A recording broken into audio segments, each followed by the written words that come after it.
చదువుకుందాము. విద్యలకు ఏర్పాటు చేయబడిన పరిశుద్ధ లేఖన భాగము మత్తయి సువార్త 15వ అధ్యాయము మొదటి 2 వచనాలు చదవగా అనంతరం ప్రార్థనతో దేవుని వాక్యంలోకి వెళ్దాం. ఆ సమయమున యెరూషలేము నుండి శాస్త్రులను పరిసయ్యులను యేసు వద్దకు వచ్చి, ఈ శిష్యులు చేతులు కడుక్కొనకుండా భోజనము చేయుచున్నారే, వారి నిమిత్తము పెద్దల పారంపరాచారమును అతిక్రమించున్నారని అడిగి ప్రార్థించుకుందాము. అందరూ తల వచ్చినట్లయితే, కన్నులు మూసుకున్నట్లయితే ప్రార్థన. మిక్కిలి కనికరం కలిగిన ప్రభువా, సర్వశక్తివంతుడా, స్తుతులు స్తోత్రాలు ప్రభువా. ఈ పునరుద్ధానపు ఆదివారం నాడు మేమందరము ఈ సన్నిధిలో చేరి ఈ విధంగా నిన్ను స్తుతించడానికి, ప్రార్థించడానికి, నిన్ను ఆరాధన చేయడానికి సాక్ష్యాల్లోనూ ప్రార్థనలోనూ జరిగినటువంటి ఆరాధన అంతటికే నీకు స్తోత్రాలు ప్రభువా. కొద్ది నిమిషాల పాటు తండ్రి ఈ పక్షాన్ని నిలబోతుండగా నన్ను నీ బోరగా వాడుకోండి. నీ ఆత్మశక్తి చేత చేరువచ్చిన ప్రతి ఒక్కరిలో కూడా నీ ఆత్మతో నడిపించమని, వాక్యం అందరిలో కూడా ఫలించినట్లు 100 రెట్లు నీ సహాయం అనుగ్రహించమని, మహిమగణత ప్రభావాలు మీరే పొందమని యేసు దివ్యనామమున అడిగి వేడుకుంటున్నాము తండ్రి, ఆమేన్. ప్రియా దేవుని బిడ్డలారా, దేవుని వాక్యాన్ని వింటున్న మీకు, వీక్షిస్తున్న అందరూ కూడా క్రీస్తు యేసు నామములో మరొకసారి వందనాలు తెలియజేస్తున్నాను. చదవబడినటువంటి లేఖన భాగంలో మత్తయి సువార్త 15వ అధ్యాయం అనేది ప్రాముఖ్యమైనటువంటి అధ్యాయం. ఎందుకంటే దేవుని బిడ్డలైన వారు ఎలాంటి ఆత్మీయమైనటువంటి జీవితాన్ని కలిగి జీవించాలో, ఎలా ఉండాలో అన్న విషయాన్ని యేసు ప్రభువు నాడు ఉన్నటువంటి సమాజానికి ఆయన ఎలా పరిశుద్ధంగా ఉండాలో, ఎలా ఆరాధన చేయాలో, ఎలా ఆయన్ని సేవించాలో, ఆత్మీయమైనటువంటి పరిశుద్ధతను కలిగి ఉండాలో, నిజ స్వరూప్యతను యేసుక్రీస్తులో ఎలాగో కనపరిచేటువంటి వారుగా ఉండాలో, అంత మాత్రమే కాకుండా దేవుడు లోకానికి ఎలా వచ్చినాడో అన్న ఉద్దేశం అంతటి కూడా ఈ 15వ అధ్యాయంలో మనము చూస్తా ఉన్నాం. విశ్వసించు వారి పట్ల దేవుడు ఏ కార్యాలు చేస్తాడో, అంత మాత్రమే కాకుండా కాపరిగా వారి యొక్క భౌతిక అక్కరలు తీర్చేవాడుగా, శారీరక అవసరతలు తీర్చేటువంటి వాడుగా యేసు ప్రభు ఈ లోకంలోనికి వచ్చినాడని ఈ అధ్యాయం ద్వారా మనం చూస్తూ ఉన్నాం. ప్రియులారా, యేసు ప్రభు కాలంలో యెరూషలేములో యేసు ప్రభు ఆయన ఏమై ఉన్నాడో అనేక విషయాలను తెలియచేశాడు. యేసు ప్రభు దగ్గరకు యెరూషలేము నుండి కొందరు వచ్చారు. వచ్చిన వారు సామాన్యులు కాదు, వాళ్ళు అసామాన్యమైనటువంటి వారు. బైబిల్ చెబుతుంది, శాస్త్రులను పరిసయ్యులను యేసు వద్దకు వచ్చి, ఎక్కడి నుండి? ఆత్మీయ కేంద్రమైనటువంటి ఆ యెరూషలేము నుండి యేసు ప్రభు దగ్గరకు కొంతమంది వచ్చి ఉన్నారు. ఏదైనా ప్రారంభంలో బాగానే ఉంటుంది, కొంతకాలం గడిచిన తర్వాత ఏమైపోతుంది? కలుషితం అయిపోతుంది కదా.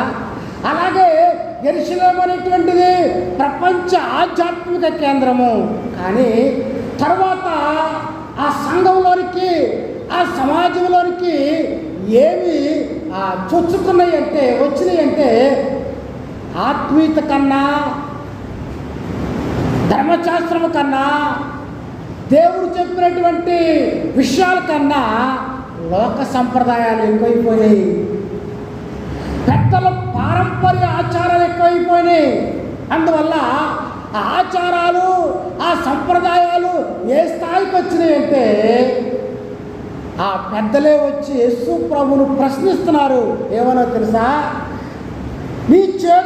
నీ శిష్యులు చేతులు కడుక్కోకుండా భోజనము చేస్తున్నారే అంటున్నారు. వాళ్ళు వచ్చి ఈ చేతులు కడుక్కోవడం అనేటువంటిది బాహ్య సంబంధమైన ఆచారం.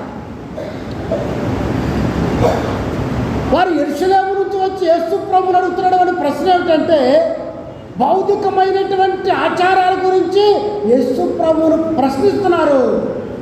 ధర్మశాస్త్రం ఎలా ఉంది కదా, మీరు ఎలా చేస్తున్నారేంటని దైవ సంబంధమైనటువంటి లేఖన భాగాల పరిశోధన అడుగుతున్నా.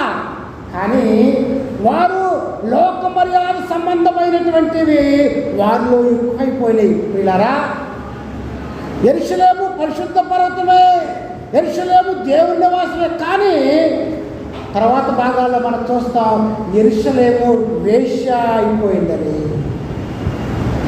పరిశుద్ధ పట్టణమే కలుషితమైపోయింది.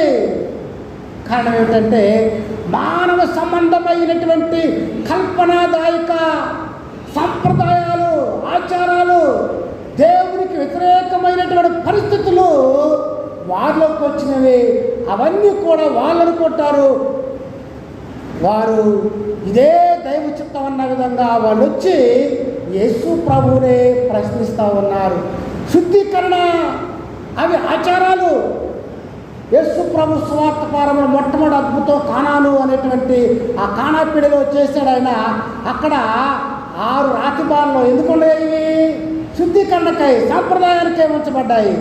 వాటిని కూడా యేసు మధురాతి ద్రాక్షారసంగా గొప్ప మార్పును యేసు ప్రభు తీసుకుని వచ్చి ఉన్నాడు. కనుక ప్రియులారా, వీరు యెరూషలేము నుండి వచ్చి వాళ్ళు అడుగుతున్నారు యేసు ప్రభువును, నీ శిష్యులు ఎందుకు చేతులు కడుక్కోకుండా భోజనము చేస్తున్నారు? వీళ్ళ వాస్తవికంగా ఆ పాలస్తీనా దేశంలో శాస్త్రులు, పరిసయ్యులు దేవాలయం దగ్గర ఎక్కువ ఆ మాంసాహారాన్ని తింటూ ఉంటారు వాళ్ళు. ఎందుకు? యేసు ప్రభు వచ్చే వరకు, తాను బలి అయ్యే వరకు కూడా అక్కడ పాప క్షమాపణ నిమిత్తమై దేవాలయంలో పనులు జరిగేవి కనుక ఆ వాసన పోవడానికి ఎక్కువగా కడుక్కునే వాళ్ళు, చేసేవాళ్ళు, ఆహారాన్ని తినేవాళ్ళు. దాన్ని ఒక సాంప్రదాయకంగా వారు మార్చినటువంటి వారుగా ఉంటే ప్రభువు వారికి ఏమని సమాధానం చెప్తున్నాడు మనము లేఖన భాగంలో చాలా స్పష్టంగా ఉంది. కనుక ప్రియులారా, ప్రభు కోరుకునేటువంటిది బాహ్య సంబంధమైనవి కాదు, ఆచారాలు కాదు, సంప్రదాయాలు కాదు, కానీ ఆత్మ సంబంధమైనటువంటి ఆరాధన చేయాలని, ప్రభువును ఎలా సేవించాలో అన్న విషయాలు దేవుడు ఇక్కడ మాట్లాడుతున్నటువంటి వారుగా ఉన్నారు. 4వ వచనాన్ని చదువుదాము. తల్లిదండ్రులను ఘనపరచమనియు తండ్రినైనను తల్లినైనను దూషించువాడు తప్పక మరణము పొందవలననియు దేవుడు సెలవిచ్చెను. మీరైతే ఒకడు తన తండ్రినైనను తల్లినైనను చూచి నా వలన నీకేమి ప్రయోజనమగును అది దేవార్పితమని చెప్పిన యెడల అతడు తన తండ్రినైనను తల్లినైనను కనపరచక్కర్లేదని చెప్తున్నారే. చూసారా, దేవుడు చెప్పాడు నువ్వు దీర్ఘాయుష్మంతుడు అన్నట్లు నీ తల్లిని తండ్రిని సన్మానించమని చెప్పాడు ఆయన. కానీ వాళ్ళే సంప్రదాయం పెట్టారు. వాళ్ళు ఏమంటారంటే దేవార్పితమని చెప్పినలా అంటే నేను దేవునికి సమర్పించుకున్నాను, మీకేది ఉపయోగపడుతుందో, నేను మీకు ప్రయోజనకరంగా ఎలాగైతే ఉన్నానో నా సమస్తము కూడా నేను దేవునికి సమర్పించుకున్నాను కనుక మీకు చేయాల్సిన పని లేదు, మీకు సహాయపడవలసినటువంటి అవసరం లేదని మీరు చెబుతున్నారే. అనగా దేవుని వాక్యము నీ తల్లిదండ్రులను సన్మానించాలి, గౌరవించాలి, వారిని పోషించాలి, వారిని సంరక్షించాలని లేఖనము, ధర్మశాస్త్రం అనగా పంచగ్రంథాలు మొదట 5 పుస్తకాలు చెబుతుంటే మీరేమంటున్నారు? ఖుర్బాన్ అనగా నేను ప్రతిష్ఠించుకున్నాను, దేవుని కొరకే బ్రతుకుతాను కనుక నేను మనుషుల వరకు సహాయము పడవసరం లేదని మీరు చెబుతున్నారే. మరి ఇది మీరు పెట్టిందా, దేవుడు పెట్టిందా? బిడలను కనేదెందుకు, పెంచేదెందుకు? నా మాసాలు వారి కొరకు నానా ప్రయాసపడి పెంచేదెందుకు? వృద్ధాప్య దశలో వారు చూస్తారని, వారు ఆదరిస్తారని, వారు తోడుగా ఉంటారని. కానీ ఈ శాస్త్రులు, పరిచయాలు ఏమని ఆ సాంప్రదాయము దైవార్పితం ఏర్పాటు చేశారంటే నేను ప్రతిష్ఠించుకున్నాను కనుక నా జీవితం ప్రభు కొరకు కనుక మీకు సహాయపడాల్సిన అవసరం లేదని శాస్త్రులు పరిచయాలు సర్దుకాలు జలోదీలు ఏర్పాటు చేసే సంప్రదాయాన్ని మీరేమంటున్నారంటే మేము తల్లిదండ్రులు చూడక్కర్లేదు. కారణం ఏమిటంటే మేము దేవార్పితం కర్బాన్ దేవుని ప్రతిష్ఠించుకున్నాము.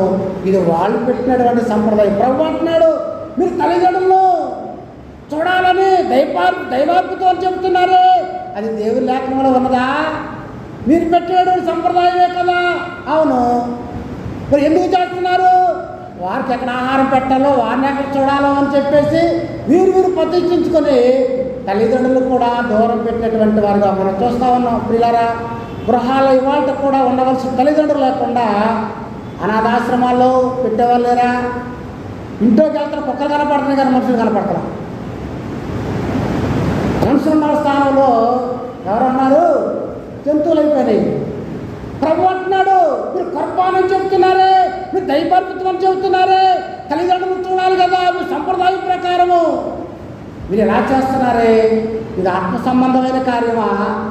నా శిష్యులు చేతులు కడుక్కుంటలేదు, వాస్తవమే, అది బాహ్య సంబంధమైంది. ప్రభు చెప్పేది బాహ్య సంబంధమైనది కాదు కదా. ప్రభు ఏం కోరుకున్నాడు? అంతరంగా శుద్ధిని ఆయన కోరుకుంటున్నాడు. పిల్లరా, లేఖనం ఎలాగో మాట్లాడుతున్నది కనుక ప్రభు కోరుకునేది బాహ్య సంబంధమైనది కాదు, ఆయన ఆత్మ సంబంధమైనటువంటి విషయాలు. దేవునితో ఎలాంటి సంబంధాన్ని కలిగి ఉంటున్నాము, మానవులతో ఎలాంటి సంబంధాన్ని కలిగి ఉంటున్నాము ప్రభువు చూసేటువంటి వాడుగా ఉన్నారు. కానీ వారైతే బాహ్య సంబంధమైనటువంటి విషయాల మీద ఎక్కువ మనసును పెడుతున్నారు. ఆచారాలు, సంప్రదాయాలు, లోక మర్యాదలు, బైబిల్ చెప్తూ మీరు లోక మర్యాదను అనుసరింపక ఈ లోకంలో దాని ఆశ గతించిపోవును. ఈ లోకంలో ఉన్నావు కానీ ఈ లోకం మనలోనికి రాకూడదు. ప్రియాదేవులారా, లోకము క్రైస్తవ్యంలోనికి వచ్చేస్తుంది, మనలోనికి వచ్చేస్తుంది. ఈ లోకంలో ఉన్నాను కానీ లోకాన్ని జయించినటువంటి వారిగా మనం చూడాలి. వివాహం అనేటువంటిది పరిశుద్ధమైంది, పవిత్రమైంది కదా. మనం చూస్తా ఉన్నాం ప్రీ వెడ్డింగ్ పేట, ప్రీ వెడ్డింగ్ అని చెప్పి వివాహం కాకుండానే కలిసి తిరుగుతున్నారు. వివాహం కలిసి కాకుండానే ఒక ఆయన ఇందులో చూశాను, ఫోన్లో ఒళ్ళో కూర్చోబెట్టుకుని ఫోటో దిగుతున్నాడు. ఇంకా వివాహం ఏంటి? అట్లయిపోయింది లోకం. ఇవాళ లోకం క్రైస్తవ్యంలోనికి వచ్చేస్తుంది. బైబిల్ చెబుతుంది లోకం వేరు, క్రైస్తవ్యం వేరు. ఈ లోకంలో ఉన్నాం, ఒక చేతిలో బైబిల్ ఉండాలి, ఒకవైపున లోకం ఉండాలి. కానీ లోకము బైబిల్తో కంపేర్ చేసుకుని నువ్వు ఎలా జీవించాలో దేవుని చిత్తానుసారంగా బ్రతకడమే క్రైస్తవం యొక్క మూలం. కానీ లోకం అనేటువంటిది మనలోకి రాకుండా చూసుకోవాలి. కానీ పిల్లరా, నాడు శాస్త్రుల పరిచర్లు అయితే లోకానుసారమైనటువంటి జీవితాన్ని జీవిస్తూ దానిని మరలా క్రైస్తవ్యం మీద రుద్దేటువంటి వారుగా అవునాం. ఈ లోకంలో ఉన్నాం కరెక్టే, కానీ మనం దేవుని యొక్క చిత్తాన్ని నెరవేర్చాలి. మరలా దాన్ని క్రైస్తవీకరణ చేస్తామన్నారు కదా. ఉదాహరణకు చెప్తాను, తాలుబొట్టు ఉంది, ఆ తాలుబొట్టులో కింద కడతా ఉంటారు సూత్రం కదా. అదేంటది? అది పురుషాంగం హిందూ సంప్రదాయంలో. దాన్ని క్రైస్తవం పేరున తండ్రి కుమార పరిశుద్ధాత్మ చెప్పి గట్టిగా కూడా చెప్తున్నారు. చూసారా? అనగా సంప్రదాయాలు కొన్ని వస్తున్నాయి, కానీ బైబిల్ చెబుతుంది లోక మర్యాదను అనుసరింపక. లోకంలో ఉన్నాం కానీ ఈ లోక అతీతమైనటువంటి జీవితం ప్రభు మహిమపరిచే విధంగా ఉండడం అనేది దేవుని యొక్క చిత్తం అని మనము తెలుసుకోవాలి. వీళ్ళ నాడు ఉన్నటువంటి శాస్త్రుల పరిచయాలు అయితే లోక సంబంధాలు బాహ్య ఆచారాలకు ప్రాముఖ్యత ఇస్తారు, కానీ దైవ చిత్తానుసారమైన క్రమశాస్త్రాన్ని నెరవేర్చినటువంటి వారు ఆదని లేఖనము మాట్లాడుతూ 7వ వచనం చదవగా ఉన్నాము. వేషధారులారా, చాలు పిల్లరా, బైబిల్ చెబుతుంది 7వ వచనం వేషధారులారా. 6వ వచనంలో దేవుని వాక్యం నిరార్థకము చేయొచ్చు. అలాంటి వారంతా వీళ్ళు వాక్యాన్ని ధర్మశాస్త్రం ఏం చెబుతుందో, దేవుని మాటలు ఏం చెబుతున్నాయో అది కాదు, కానీ ఎవరైనా చెప్పారంటే దాని ప్రధాన వేసుకుంటాం కదా. క్రీస్తునందు ప్రియులారా, దేవుని వాక్యం బాగా చదవాలి. అందుకే కీర్తన గ్రంథకర్త అంటాడు కదా, నువ్వు వాక్యమే నన్ను బాధల్లో నాకు అనుదినము. మనం చేయవలసిన పని ఏంటి తెలుసా? దేవుని వాక్యాన్ని చదవాలి. వాక్యం చదివితే వాక్యం నిన్ను చదువుతుంది. లోపల గ్రంథాలన్నీ ఇన్ఫర్మేషన్ అయ్యి, బట్ ఈ కన్ఫర్మేషన్ అనగా నీ జీవితాన్ని మార్చేది పరిశుద్ధ లేఖనం. వాళ్ళైతే దేవుని వాక్యాన్ని అర్థం చేయొచ్చు, వాళ్ళు చెప్పిందే వేదం అన్నట్టుగా వారు మాట్లాడుతుంటే ప్రభు అంటున్నాడు, దేవుని వాక్యాన్ని మీరు అర్థం చేస్తున్నారు. వేషధారులారా, వేషధారులు అంటే అర్థం ఏంటి?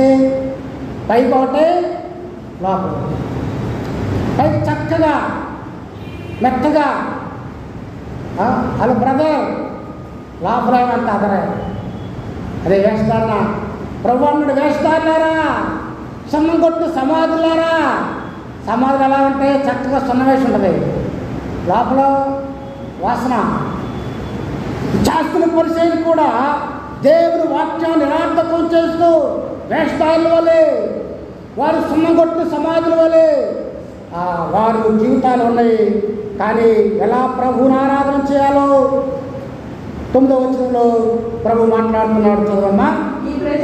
ఈ ప్రజలు తమ పెదవులతో నన్ను కనపరుచుదురు కానీ వారి హృదయము నాకు దూరంగా ఉన్నది.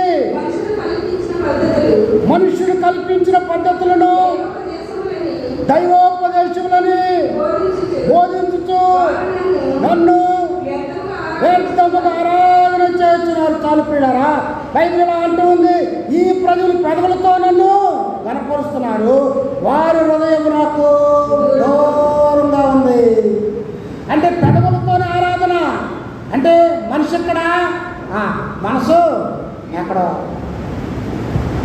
మనసా వాచ కర్మ ప్రభువుని మహిమపరచాల్సినటువంటి మనం ఎక్కడ ఉంటున్నాము? మనసు ఎక్కడ ఉంటే అది ఎలాగో ప్రభువుని ఆరాధన చేసేవారు ఎలా దేవుని వాక్యం ఆరాధన చేయని చెబుతుందంటే, ఆయన ఆరాధన చేసేవారు ఆత్మతోనూ సత్యముతోనూ ప్రభువును మహిమపరిచేటువంటి వారుగా ఉన్నారు. కానీ వారి హృదయము నాకు దూరంగా ఉంది, కానీ పదార్థం మాత్రము ప్రభువుని మహిమపరుస్తుంది. అందుకని బైబిల్ చెబుతుంది, ఆత్మ సంబంధమైన పాటలతోనూ కదా. ఇవాళ ఏ చర్చలో చూసినా ఎక్కడ మ్యూజిక్లు మాత్రం దద్దలాడిపోతున్నాయి. కానీ మ్యూజిక్లు డ్రమ్ములు ఇవన్నీ ఆత్మ సంబంధం ఆరాధన. ఆత్మలా అమ్మా, ఆ క్యాషువల్ గిటార్లు డ్రమ్ములు ఆత్మలా? No, you praise God with our lips. అందుకనే పౌలు అంటాడు కదా, జిహ్వ ఫలము అర్పించాలి. ఏమర్పించాలి? పెదాలతో ప్రభువుని మహిమపరచాలి, హృదయంతో దేవుని గణపరచాలి. పైకి మహాటంగా చక్కని పాటలు పాడవచ్చు, కానీ సరిగా హృదయం లేకపోతే ఏదో ఒక రోజున అది బయటపడతారు. మనందరం తెలిసి బెనిహ్యూమ్ ఒక పత్రికలో చదివా, ఇంగ్లీష్ పత్రికలో నేను. బెనిహ్యూమ్ అంటే God is good all the time. Bengaluru వచ్చాడు ఆయన, మంచి పాట పాడాడు కదా, ప్రపంచ ప్రఖ్యాతిగాంచిన ఆయన. రోమ్ దేశం వెళ్ళాడు. ఒకసారి ఒక ఉమెన్, ఒక స్త్రీతో ఆయన పట్టుకున్నారు, ప్రపంచం అని తెలిసిపోయింది. ఆయన పాటలు ప్రపంచానికి ప్రఖ్యాతిగాంచినాయి. God is good all the time, చాలా పాటలు. కానీ ఆయన కొన్ని లక్షల మంది బెంగళూరులో అంత జనాభాను ఎక్కడ చూడలే నేను. అంత బాగా ఆరాధన చేశాడు. తర్వాత ఆయన ఒక స్త్రీతో దొరికిపోయాడు రోమ్ దేశంలో. అది బహిర్గతం అయిపోయింది ప్రపంచం. చూసారా, మనం ఏమనుకుంటాం? పాటలు పాడేవాళ్ళం, రబ్బా ఏం ఆరాధన, ఏమి ప్రార్థన, ఏమిది అది ఇది అనుకుంటాం. కానీ ఇక్కడ బైబిల్ చెబుతుంది, ఆయన అంతరంగంలో సత్యాన్ని చక్కగా పాటలు పాడచ్చు, చక్కగా పరిచయం చేయొచ్చు, మంచి జీవితాలు ఉన్నట్టుగా చెప్పచ్చు. కానీ ప్రభు చూసినప్పుడు ఆయన ఎంత సిగ్గుపడలేని పనివాడిగా కనబడాలి. అందుకు ప్రభు అన్నాడు, వేషధారులారా, క్రీస్తునందు ప్రియాదేవులారా, మన ప్రభువుకు యోగ్యమైనటువంటి వారంగా ఆత్మతో సత్యంతో అంతరంగంలోనూ బాహ్యము కూడా ఆరాధన చేయటమే. అది ఆత్మతో సత్యంతో అంటే అర్థం. ఆత్మతో సత్యంతో అర్థమేంటి తెలుసా? అంతరంగంగాను బాహ్యంగాను ఒకే విధంగా కనబడాలి. అదే ప్రవర్తన అంటారు. ప్రవర్తన అంటే ఏంటి? రహస్యమందున్న నీ జీవితమే ప్రవర్తన. మనుషులు ఉన్నంగా చక్కగా కనబడవచ్చు, మనుషులు లేనప్పుడు ఉంటావు కదా, అదే నీ ప్రవర్తన. అదే ఆత్మారాధన, అదే సత్యారాధన అంటే. అలాగా అంటే నువ్వు ఎక్కడున్నా ఏం చేస్తున్నా ఒకే విధంగా ఉండటమే ఆత్మతో సత్యంతో ఆరాధన కదా. ఆదివారం నాడు చక్కగా ఉంటాం, మిగతా దినాలన్నీ కూడా ఎలా ఉన్నావో కనపరచడమే ఆరాధన. క్రీస్తునందు ప్రియాదేవులారా, మన ప్రభు యొక్క యోగ్యమైనటువంటి జీవితం ఆయన టెస్ట్ చేస్తారన్న. ఈ జీవితం ఎలాగుందో మనుషులు కాదు, మనుషులు మెప్పించనక్కర్లా, కానీ ఎవరిని మెప్పించాలి?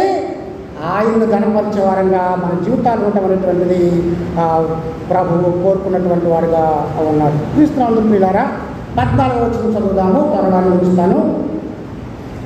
14 వారి జోలికి పోకుడి, వారు గుడ్డివారయ్యండి, గుడ్డివారికి త్రోవ చూపువారు, గుడ్డివారు గుడ్డివారికి త్రోవ చూపునేడలా వారిద్దరు గుడ్డివారు పడుతుంది కదా. చూసారా, శాస్త్రులు, పరిసయ్యులు, సద్దుకాయలు వారందరూ కూడా ఆనాడు ఉన్నటువంటి యూదా సమాజంలో గొప్పవారిగా కనపరుచుకుంటూ ఉన్నారు. వారు అనుకుంటున్నారు, మేము గుడ్డి వారికి త్రావ చూపే వాళ్ళము, బాలురికి ఉపాధ్యాయులుగా ఉన్నాము, సమాజానికి మేము డాక్టర్స్గా ఉన్నాము, సమాజం వైద్యులుగా ఉన్నామని చెప్పుకుంటున్నారు. ప్రభు అంటున్నారు, మీరు గుడ్డోళ్ళయ్యా, ఎందుకు మీరు గురిలేనటువంటి జీవితాన్ని గడుపుతున్నారు, మీ జీవితానికి గమ్యస్థానం లేదు. కానీ ఈ లోకంలో గుడ్డివారు ఎవరంటే తాము బాగున్నామని చెప్పుకొనచ్చు గుడ్డితనంగా ప్రవర్తించేటువంటి వారే, తాము కానని వారే గుడ్డివారని ప్రభువు మాట్లాడుతున్నాడు. క్రీస్తునందు ప్రియాదేవులారా, వారు లోకానుసారమైనటువంటి భక్తిరహితమైన జీవితాన్ని వారు కలిగినటువంటి వారుగా లేఖనము మాట్లాడుతున్నది. 18 చదువు, అర్థమవుతుంది. 18 అయితే నోట నుండి బయటకు వచ్చినది హృదయంలో నుండి వచ్చును, ఇవే మనిషిని అపవిత్రపరచునని గ్రహింపరా. దురాలోచనలు, నరహత్యలు, వ్యభిచారము, వేశ్యగమనములు, దొంగతనములు, అబద్ధ సాక్ష్యములు, దేవదూషణము హృదయంలో నుండి వచ్చును. ఇదే మనిషిని అపవిత్రపరచును కానీ చేతులు కడకుండా భోజనం చేయట మనుషుని అపవిత్రపరచదని చెప్పాను. ప్రియులారా, ప్రభు మాట్లాడుతున్నాడు. ఏది మనిషిని అపవిత్రపరుచుంది అంటే ఈ హృదయము నిండిన దాన్ని బట్టి నోరు మాట్లాడుతుంది. నీ హృదయంలో ఏది ఉంటే అదే బయటకు వస్తుంది. నువ్వు మాట్లాడుతున్నటువంటి మాటలు అవి ఎలాంటివో అది నీ ప్రవర్తన చెబుతుంది. నువ్వు మంచివాడవనుకో, నీ నోట్లో నుంచి ఏమొస్తాయి? మంచి వస్తుంది. నీ హృదయం దేని నుండి నిండి ఉంటుందో అదే బయటకు వచ్చేటువంటిదిగా ఉంది. క్రీస్తునందు ప్రియులారా, అంతేగాని బాహ్య సంబంధమైన శ్రేష్టమైనటువంటి వస్త్రాలు వేసుకున్నంత మాత్రాన ప్రయోజనం ఏమి కూడా కనబడదు. మనుషుల దృష్టిలో గౌరవించబడచ్చు, కానీ దేవుని దృష్టిలో ఎలాగున్నావు అన్నది ప్రాముఖ్యం. బైబిల్ చెబుతుంది హృదయం ఎలాగుందంటే దురాలోచనలు, నరహత్యలు, వ్యభిచారము, వేశ్యాగమనములు, దొంగతనములు, అబద్ధ సాక్ష్యము, దేవదూషణ హృదయంలో నుండి వచ్చును. చూసారా, హృదయము దేనితో నిండి ఉంది. ప్రియాదేవులారా, ప్రభు సన్నిధానానికి వస్తున్నాడు. ప్రతి ఒక్కరు కూడా హృదయము సరిచేయబడాలా. హృదయం సరిచేయబడితేనే మన ప్రభు ఎదుటికి వెళ్ళగలుగుతాము. కొద్ది కాలం క్రితం ఒక పత్రికలు పంచుతూ ఉండేవాళ్ళు సువార్థికులు. ఆ పత్రికలో 2 బొమ్మలు ఉండేవి.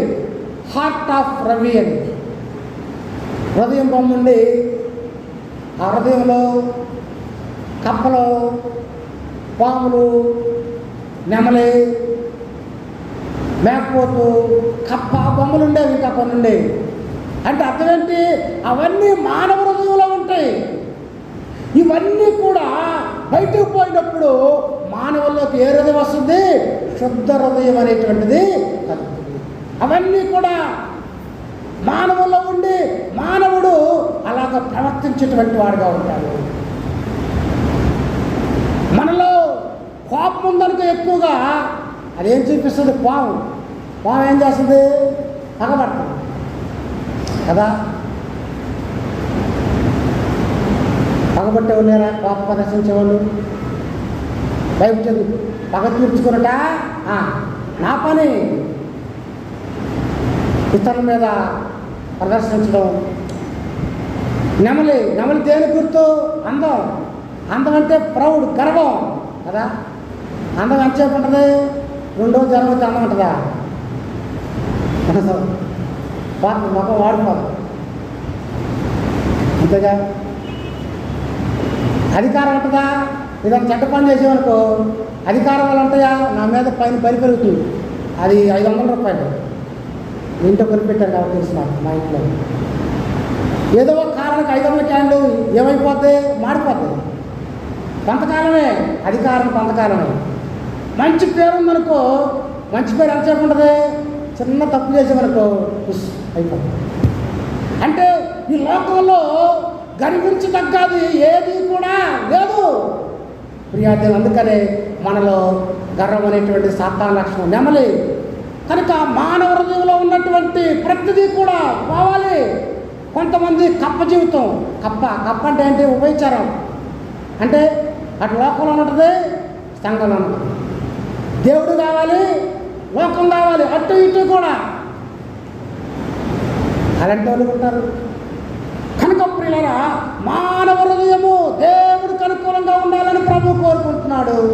ఎందుకంటే హృదయంలో ఏదైతే ఉందో అదే బహిర్గతం అవుతుంది. అందువల్ల ప్రియా దేవులారా, ఆయన అంతరంగంలో పరిశుద్ధమైనటువంటి పవిత్రమైనటువంటి నేను పవిత్రుడిగా నేను పరిశుద్ధుడు కనుక మీరును పరిశుద్ధత లేకుండా ప్రభువుని ఎవరు చూడలేరు. మన దేవుడు పరిశుద్ధుడు, ఆయన ఆలయం పరిశుద్ధమైనది, ఆయన ప్రజలు పరిశుద్ధమైనటువంటి వారు ఉన్నారు. అందువల్ల మన ఈ లోకంలో దేవునికి యోగ్యమైనటువంటి పరిశుద్ధమైన జీవితాన్ని కలిగి ఉండవలసినటువంటి వారుగా ఉంటున్నాం. కనుక ప్రియులారా, ప్రభువు మాట్లాడుతున్నాడు, ఈ లోకంలో మనము దేవునికి ఇష్టలుగా ఉండాలంటే పరిశుద్ధమైనటువంటి జీవితం కావాలి. పరిశుద్ధత అన్నట్టుగా ఆయన యొక్క నివాసస్థానం అయినదని జ్ఞాపకం ఉంచుకోవాలి.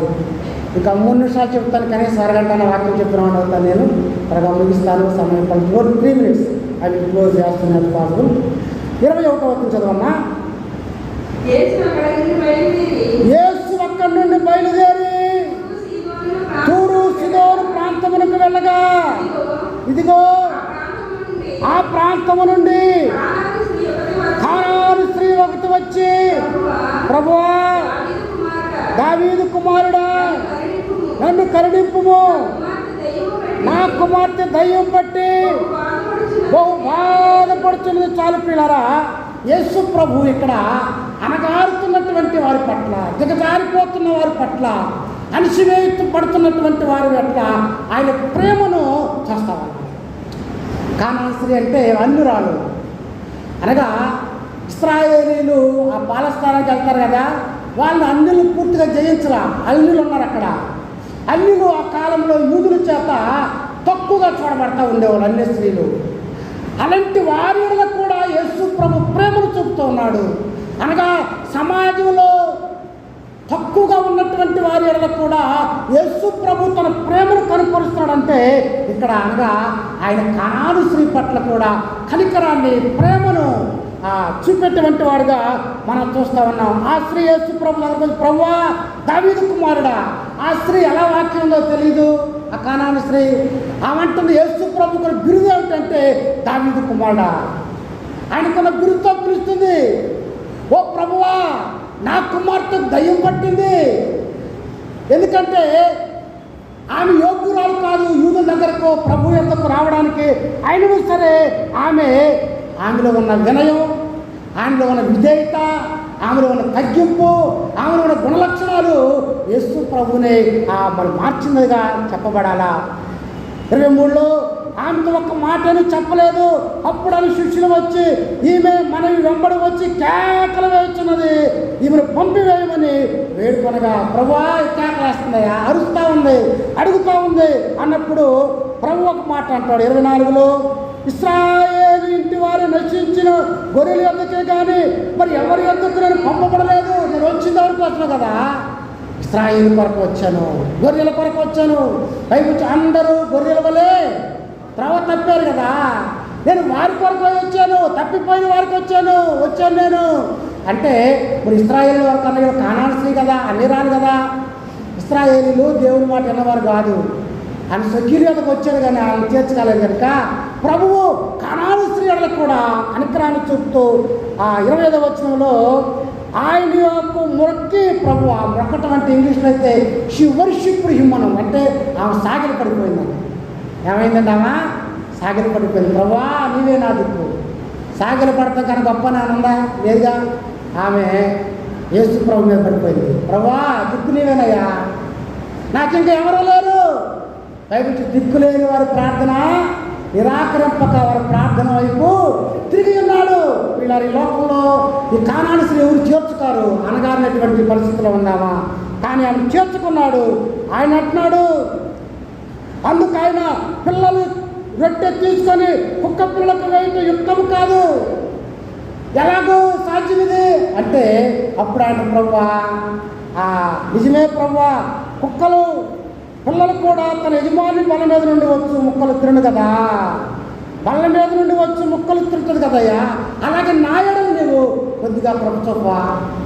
బల్ల మీద ముక్కలు ఎలాగైతే వస్తాయో అలాగే చిన్న ముక్కలంటే కృప చూపవా అన్నప్పుడు ప్రియాదేవులారా ప్రభు అంటాడు కదా, అందుకు యేసు అమ్మ నీ విశ్వాసం గొప్పది, నీవు కోరినట్టే నీకు అవునుగాక ఆమెతో చెప్పను. ఆ గడియలోనే ఆమె కుమార్తె స్వస్థత నొందెను. పిల్లరా ఆమె వేడుకుంది, ప్రభువా స్వస్థత చేయవా అని. చిన్న మాకు ముఖ్యవా, కొంచెం కృప చెప్పువా. ఇలా ఆమె నిజమైన విశ్వాసం ఆయనలో చూస్తున్నాను.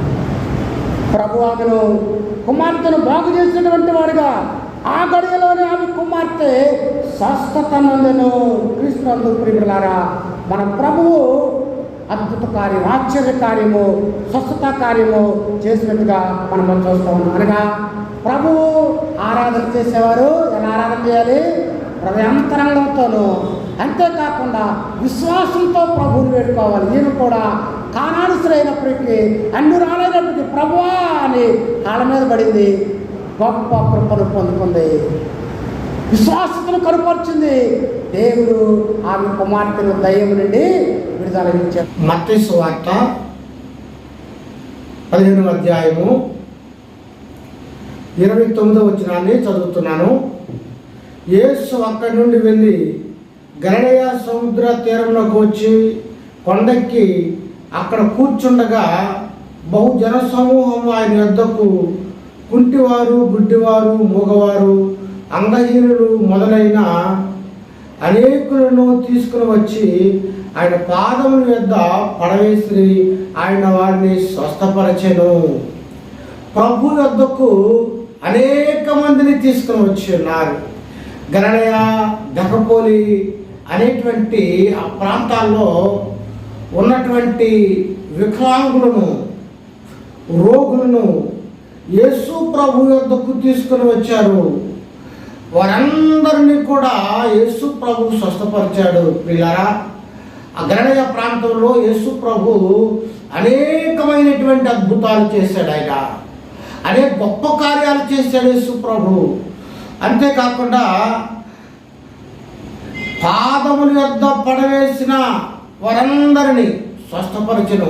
యేసు ప్రభు దగ్గరకు వచ్చిన వారిని వీళ్ళు ఎంతకాలం బట్టి బాధపడుతున్నారు అని అడగట్లా, ఆయన ఎలాంటి ప్రశ్నలు అడగట్లేదు. కానీ వచ్చిన వారందరినీ కూడా యేసు ప్రభు స్వస్థపరిచినటువంటి వాడుగా ఉంటున్నాడు. పిల్లరా మనం ప్రభు దగ్గరకు వస్తే బైబిల్ చెబుతుంది, మీరు నా యొద్దకు వస్తే నేను మీ దగ్గరకు వస్తాను.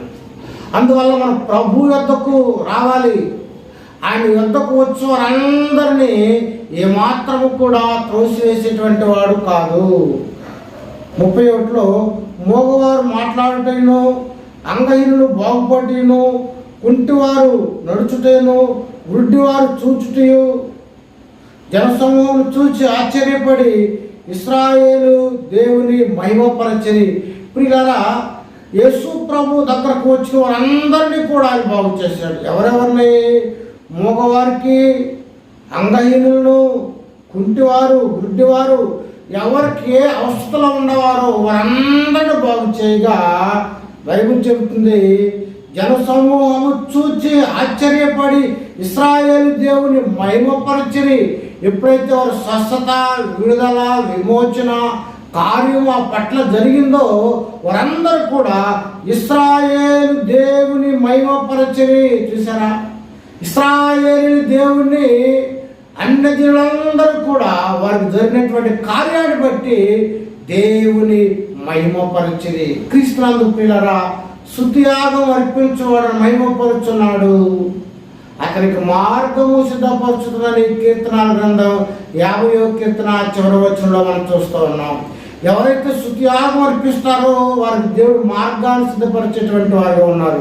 ఇక్కడ కుంటివారిని, గుడ్డివారిని, అంగహీనులను, వికలాంగులందరినీ ప్రభు స్వస్థపరచగా వారందరూ కూడా ఇశ్రాయేలు దేవుని మహిమపరిచినటువంటి వారుగా మనము చూస్తా ఉన్నాం. క్రీస్తునందు ప్రియులారా, 32వ వచనాన్ని చదువుతున్నాను. అంతటా యేసు తన శిష్యులను పిలిచి, ఈ జనులు నేటికి 3 దినముల నుండి నా యొద్ద ఉన్నారు. వారికి తినదేమీ లేదు కనుక వారి మీద కనికరము చూపుచున్నాము. వారు మార్గంలో మూర్చబోదురేమో అని వారిని ఉపవాసంతో పంపివేయటకు నాకు మనసు లేదని వారితో చెప్పగా, ప్రభు మాట్లాడుతున్నాడు ఇక్కడ. అంతటి యేసు శిష్యులను పిలిచాడు. శిష్యులను పిలిచి, ఈ జనులు 3 దినముల నుండి నా యొద్ద ఉన్నారు. వారికి తిననేమీ లేదు కనుక వారి మీద కనికరపడుచున్నాను. నేను కనికరము చూపుతున్నా. మన ప్రభువు ఎలాంటి వాడంటే ఆయన కనికరము కలిగినటువంటి వాడు. ఆకలి కొనినటువంటి వారి ఎడల దయను కనుపరిచేటువంటి వాడుగా ఉన్నాడు. ఇది ఎలా సాధ్యము? ఒకలా ఇద్దరా? చదివినటువంటి ఈ లేఖన భాగంలో యేసు ప్రభు 4,000 మంది పురుషులు ఉన్నారు. వారందరికీ ఏ వాటలు తెచ్చి పెడతారు? How can they feed such a great multitude? Very difficult such a time. 3 దినాల బట్టి ఆకలితో ఉన్నారు. ఎలాగా? శిష్యులు అడుగుతున్నాడు. వారు 3 దినాల బట్టి ఆకలితో ఉన్నారు. నేను కనికరపడుతున్నాను. ఒకవేళ అలాగే వారు పంపితే వారు మూర్చపోతారేమో కదా, వారు పడిపోతారేమో, అలసిపోయి ఆకలితో పడిపోతారు అని వారు ఉపవాసంతోనే పంపడం వారికి ఇష్టం లేక మనసు లేదని ప్రభు చెప్పేటువంటి వాడుగా ఉన్నాడు. ప్రియులారా, మన ప్రభు కనికర పూర్ణుడగా ఆయన ఉన్నాడు. 33వ వచనంలో ఆయన శిష్యులను ఇంత గొప్ప జనసమూహమును తృప్తిపరచుట్లో కావలసిన రొట్టెలు అరణ్యంలో మనకు ఎక్కడ వచ్చినని ఆయనతో అని శిష్యులు అంటున్నారు. How can it possible to feed such a multitude? ఎలాగా సాధ్యం? ఇంతమంది ఎలా పోషించగలుగుతాం మనం అని అడుగుతున్నారు. పిల్లరా, యేసు మీ యొద్ద ఎన్ని రొట్టెలు ఉండవని వారు అడగగా వారు 7 రొట్టెలు ఉండవని, కొన్ని చిన్న చేపలు ఉండవని చెప్పిరి. జీసస్ అడుగుతున్నాడు, యేసు అడుగుతున్నాడు, మీ దగ్గర ఏమున్నాయి? What you have? నీ దగ్గర ఏమన్నాయో చెప్పండి. ఎందుకో తెలుసా? Jesus all the time you want human beings participation. మానవుల యొక్క ఆ పార్టిసిపేషన్, ఆ యొక్క భాగస్వామ్యం. దేవుడు నీ యొక్క భాగస్వామ్యం అడుగుతున్నాడు. నీ యొక్క ఏమైనా ఉన్నాయా? దేవుడు నీకు ఏమైనా చేయాలి, నువ్వేది కూడా ఏదైనా చేయాలా? నువ్వేదైనా చేస్తే దేవుని కొరకు ఆయన నీ కొరకు చేస్తాడు. ఇక్కడ ప్రభు అడుగుతున్నాడు, మీ వద్ద ఏమైనా ఉన్నాయా? ద్వారకా దగ్గర సూది ఉంది. పేదవాళ్ళకు సహాయం చేసింది. పేతురు పాస్టర్ వచ్చినప్పుడు ఆమెకు చెప్తారు, ఆయనకు ఆమె గురించి ద్వారకా పేదరాలు, బట్టలు కుట్టించేది. ఆమె ఇంత పని చేస్తున్నాను కానీ పేతురు ప్రార్థన చేయగానే ఆమె లేచి కూర్చుంది. మరణం పోయి జీవం వచ్చేసింది. అలాగే నీవు ఏం చేస్తున్నావు ప్రభు కొరకు? నీ వద్ద ఏమున్నాయి? యేసు ప్రభు ఆయన అద్భుతం చేయగలడు కానీ నీవు లేకుండా ప్రభు అద్భుతాన్ని చేయడు కనుక ఆయన నిన్ను అడుగుతున్నాడు, నీ వద్ద ఏమున్నాయి ఇప్పుడు ప్రభు కొరకు? క్రీస్తునందు ప్రియులారా, 7 రొట్లు కొన్ని చిన్న చేపలు ఉన్నవని చెప్పారు వాళ్ళు. మా దగ్గర 7 రొట్లు ఉన్నాయి, చిన్న చేపలు ఉన్నాయి అని చెప్పారు. క్రీస్తునందు ప్రియ దేవులారా, ఆ చేపలు పట్టుకుని కృతజ్ఞతాస్తులు చెల్లించి వాటిని విరచి తన శిష్యులకు ఇచ్చెను. శిష్యులు జనసమూహంకు వడ్డించిరి. చూసారా, వాళ్ళ దగ్గర ఉన్నటువంటి ఆ 7 రొట్లు 2 చేపలు ఇచ్చారు. యేసు ప్రభు చేతిలో పెట్టారు. యేసు ప్రభు వాటిని ఆకాశం పైకెత్తి ప్రార్థన చేశారు. ప్రభువా అని కృతజ్ఞతాస్తులు దేవునికి చెల్లించున్నాడు. క్రీస్తునందు ప్రియులారా, ఆయన విరచాడంట. ఇట్స్ బ్రోకెన్ బ్రెడ్, విరవబడింది. విరవబడినటువంటి ఆ రొట్టెలు శిష్యులకు ఆయన ఇచ్చారు. ఇవ్వగా విరిచి తన శిష్యులకు ఇచ్చాను. శిష్యులు జనసమును వడ్డించడం అంటే వీళ్ళందరికీ ఇచ్చారు. ఆయన భోజనం పెట్టి వరుసనే తిన్నారు వాళ్ళందరూ. చూసారా, జనసమూహకు ఆహారం పెట్టాడు ఆయన. ఆయన ఆత్మ సంబంధమైనటువంటి ఆ వాక్యం చెప్పడమే కాదు, వారిని శారీరకంగా కూడా పోషించినటువంటి వాడుగా ప్రభు ఉన్నాడు. కేవలం మాటలే కాదు, not only spiritual words given to them, ఈ ఫీడెడ్ దెమ్. ఆయన అందరూ పోషించాడు. ఆయన బైబిల్ చెప్తుంది, వారందరూ తృప్తి పొందిన ఎదుట మిగిలిన మొక్కలు 7 గంపలు నిండా ఎత్తిరి. చూసారా, వండర్ఫుల్, అద్భుతం, మిరకల్. వారు తిని తృప్తి పొంది 7 గంపలు ఎత్తారండి. 7 అంటే సంపూర్ణంగా. క్రీస్తునందు ప్రియులారా, దేవుడు ఏది చేసినా సంపూర్ణంగా చేస్తాడు. ఆయన నీ జీవితాన్ని సంపూర్ణంగా చేయగలడు. ఆయన అసంపూర్తితో ఉన్నావేమో. ప్రభు ఈ కార్యం చేయడంలో ఉద్దేశం ఏంటంటే ఆయన ఎందు విశ్వాసం ఉంచాలని. ప్రభు ఎంతకు విశ్వాసం ఉంచితే ఆయన భౌతిక అక్కరలు తీరుతాడు. నీ శారీరకమైనటువంటి ఆత్మ సంబంధమైనటువంటి అన్నీ కూడా ఆయన తీర్చేటువంటి వాడుగా ఉన్నాడు. గొప్ప అద్భుతం.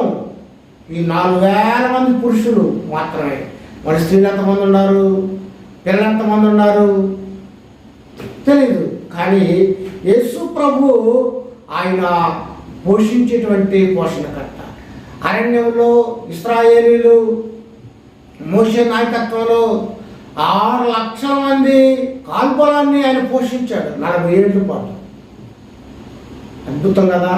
వాళ్ళు వేసుకున్నటువంటి చెప్పులు అరగలేదు, బట్టలు మాయలేదు. అద్భుతంగా 40 ఏళ్ళు వాళ్ళు పోషించబడ్డారు. ఆ దేవుడే ఇప్పుడు కూడా, అనగా నిన్న నేడు మారనటువంటి దేవుడు ఆయన. Today, yesterday and for ever. నాడు పోషించాడు, నేడు పోషిస్తున్నాడు అని ఎప్పుడు కూడా పోషించగలిగినటువంటి గొప్ప దేవుడు ఆయన. కనుక పిల్లరా, దేవుడు పోషించగలడు. ఒకవేళ నీ జీవితంలో బాధపడుతున్నావేమో, ఆయన ఆశీర్వాదంగా నీ జీవితాన్ని మార్చగలడు. 4,000 మందికి ఆరబెట్ట ఎంత ఆశీర్వాదం. ఎంతమంది ఇంకా తిన్నారు, సంపూర్తిగా మిగిలిపోయినవి. ప్రభు అద్భుతంగా పోషిస్తున్నాడు. వీళ్ళు ఇప్పటికి కూడా పేపర్లో పడుతుంది, పోషించుకోలేక మరణించే వాళ్ళు అనేక మందికి చూస్తున్నాం. కానీ ప్రభు అయితే ఆయన వద్దకు వచ్చే వారిని అన్ని విషయాల్లో కూడా ప్రభువు సంరక్షించేటువంటి వాడుగా, పోషించేటువంటి వాడుగా. ప్రియాదేవులారా, బైబిల్ చెప్తుంది 30వ వచనంలో, తర్వాత ఆయన జనసమూహములను పంపివేసి ధోని ఎక్కి మగదాను ప్రాంతంలోకి వచ్చెను. చూసారా, ఆయనందరిని పంపివేసి ఎలా పంపాడు? తృప్తిగా దేవుని చెప్తున్నారండి. అందరూ కూడా మిగిలిపోయేది అర్థాలుగా సంపూర్తిగా తిని తృప్తిపరిచి పంపించాడు ఆయన. ఆయన వద్దకు వచ్చేవాడిని ఎవరి ఆకలితో పంపడు ఆయన. ఆయన అక్కరలు తీర్చేవాడు ఆయన. నీకున్న సమస్యకు పరిష్కారం ఇచ్చేవాడు ఆయన.